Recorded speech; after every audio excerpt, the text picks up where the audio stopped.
வணக்கம். capsicum gravy எப்படி செய்கிறதுன்னு செஞ்சு காமிக்கிறேன். வீடியோக்குள்ளே போகிறதுக்கு முன்னாடி லைக் பண்ணுங்கள், ஷேர் பண்ணுங்கள், மறக்காமல் சப்ஸ்கிரைப் பண்ணுங்கள்.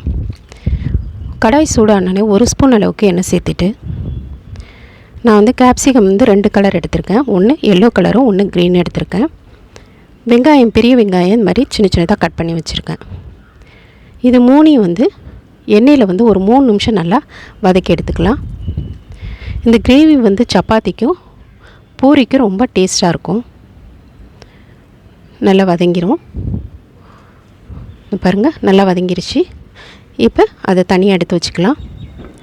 திரும்பவும் 1 ஸ்பூன் அளவுக்கு எண்ணெய் சேர்த்துட்டு 2 பெரிய வெங்காயம் கட் பண்ணி வச்சுருக்கேன், அதையும் இதில் சேர்த்துக்கலாம். அதோட 3 தக்காளி கட் பண்ணி வச்சுருக்கேன், அதையும் இதோட சேர்த்துக்கலாம். இதை நல்லா வதக்கிக்கலாம். இது நல்லா வதக்கிட்டு நல்லா ஆற வச்சுட்டு மிக்சியில் பேஸ்ட்டாக அரைச்சி எடுத்துக்கணும். நல்லா வதக்கிட்டு இந்த பாருங்கள் வதங்கிடுச்சு. இப்போ நான் பேஸ்ட்டாக அரைச்சி எடுத்துருக்கேன், தண்ணி சேர்க்கலை. இது மாதிரி அரைச்சி எடுத்துக்கோங்க. அடுத்ததாக ஒரு 3 ஸ்பூன் அளவுக்கு எண்ணெய் சேர்த்துட்டு இதில் ஒரு பிரிஞ்சி இலையும் ஜீரகம் 1/2 ஸ்பூனும் சேர்த்துருக்கேன். ஜீரகம் நல்லா பொரியணும்.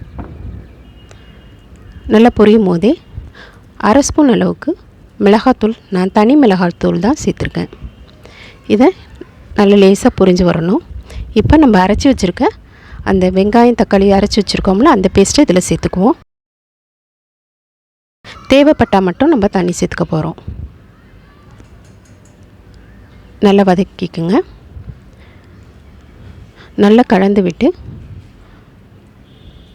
இதோட 1/2 ஸ்பூன் அளவுக்கு கரம் மசாலாவும், நான் குழம்பு மிளகாத்தூள் 1/2 ஸ்பூன் அளவுக்கு சேர்த்துக்கிறேன்.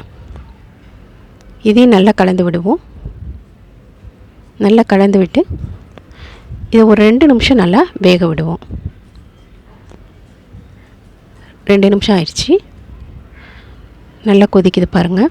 இந்த ஸ்டேஜில் 1/2 ஸ்பூன் அளவுக்கு இஞ்சி பூண்டு பேஸ்ட்டு சேர்த்துக்குவோம். இஞ்சி பூண்டு பேஸ்ட்டையும் நல்லா கலந்து விடணும். இது பச்சை வாசனை போகிற அளவுக்கு வேக வைக்கணும். அதுக்காக கொஞ்சமாக தண்ணி சேர்த்துக்கலாம். இப்போயும் ஒரு 2 நிமிஷம் நல்லா வேக விடுவோம். அடுத்ததாக நல்லா கலந்து விட்டுக்குங்க. நல்லா பச்சை வாசனை போயிருக்கு. இப்போ 1/2 ஸ்பூன் அளவுக்கு உப்பு சேர்த்துக்கலாம். இதோட தயிர் நான் 2 ஸ்பூன் அளவுக்கு சேர்த்துக்கிறேன்.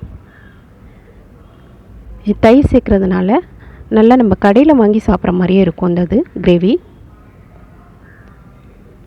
நல்லா கலந்து விட்டு நான் ஒரு உருளைக்கிழங்கு நல்லா வேக வச்சு வச்சுருக்கேன், அதையும் இதில் சேர்த்துக்கலாம். இதோட வதக்கி நம்ம வச்சுருக்கோம்ல எண்ணெயில், அந்த குடமிளகாவையும் இதில் சேர்த்துக்குவோம். நல்லா கலந்து விடணும். தேவைப்பட்டால் மட்டும் தண்ணி சேர்த்துக்கலாம். இதையும் ஒரு 3லேருந்து 4 நிமிஷம் வரைக்கும் நல்லா வேக விடுவோம்.